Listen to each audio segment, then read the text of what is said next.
Well, hello, Blast Process viewer. We're here again. We're still here at EGX, and we're with Snake Pass and the developers, Sumo Digital. So, for the benefit of the tape, please identify yourself. My name's Seb. I'm a designer on this game. Hi, David Dino. I am a designer and PR analyst for Sumo Digital. Excellent. Now, how can we best describe this as, well, different? It's pretty unique. A slither form. Yes. And I believe it all stems from yourself. Yeah, well, the original idea stems from an internal game jam that Sumo did last year in October. And about 20 of us actually presented an idea after having a day off. Well, a day of basically doing whatever you want. Come up with a game idea. I presented a rough prototype of what we see right here, the Snake Pass.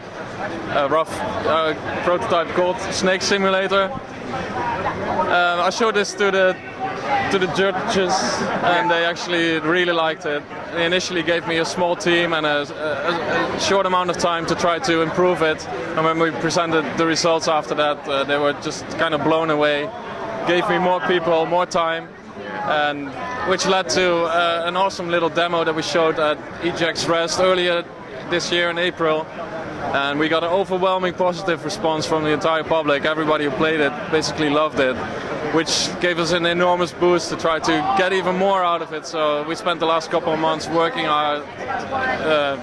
really hard. Yeah, definitely. Tried to get everything looking even better, playing even better, and I think we totally did that, and the result is what you see here today, and it's something we're really proud of. Yeah, and not just playing it, I think it was yourself that told me. Yeah. Think Snake. Yeah, definitely.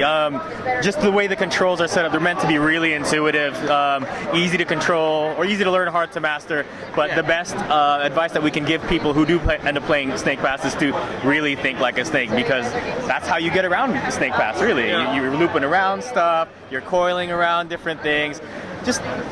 It's a bit hard to explain in a sense. Well, it's a real snake can't move forward efficiently. You'll see if a snake wants to move forward, he has to make curves in his body that will actually allow him to move forward. It's the same thing in our game. If you try to go in a straight line, you'll go super slow. Because as soon as you start making nice curves in your body, you'll find the curves pushing you forward and gaining momentum.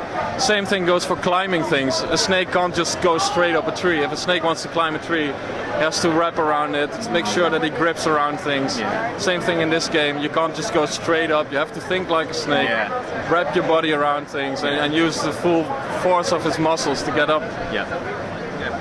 Did the basic, well, you had the basic concepts with the rope, but how soon did it take to get the game to function? Was it something that came naturally or organically? Did it just form?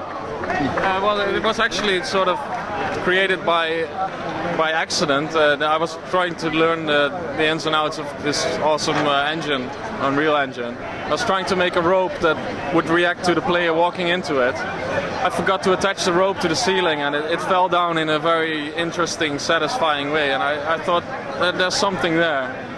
So I was curious if I could actually make a controllable rope. So the snake started as a controllable rope, and once I got that working, put a head on it and, well, gave him a tail, and it's what you see today. Superb. Now, apart from obviously, it looks so polished, and when you look at it, you immediately understand what it is. Yeah. And that's quite a nice trick. I mean, I take it it's quite far on development now. So are you just level designing, or where are we before release? Okay. It's the short version of the question. What you see here is still pre-alpha, but the levels are pretty far polished up. But we plan to release the game in the first quarter of next year, which means that currently in development cycle we are producing the levels. Most of the levels are done right now and need dressing up, polishing up. So yeah, we make it steady progress at the moment. You're going to see some really pretty things as well, not just like, because this is like an Earth theme, right? That we're looking at. 4 different themed worlds. Like water, fire, wind and water. Yeah, exactly.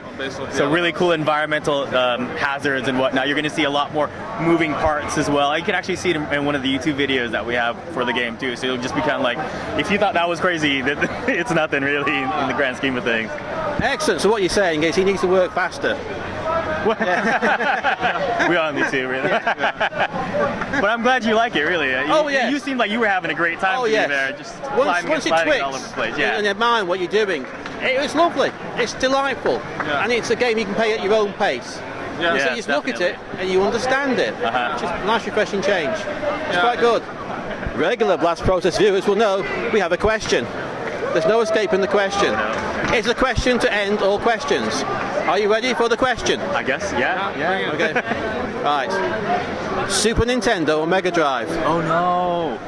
Super Nintendo I was a all Super day. Nintendo guy, honestly. Super Nintendo? Yes. Yeah. Super I still Nintendo? have my Super Nintendo. I still turn it on occasionally. I've got one as well. I got it so early, there was no SCART lead. I had to drill a hole in the body shell to attach the SCART lead to it. Wow. Is this okay though? Because you guys are called Blast Process. No, okay. I'm alright with it. Fair enough. Him behind the camera, he's a Sega guy. Sorry. Nothing wrong Or not with sorry, saying No. yeah. One of our favourites. Yeah. Right. Thank you very much. Well, thank you for having us. Appreciate it. Yeah.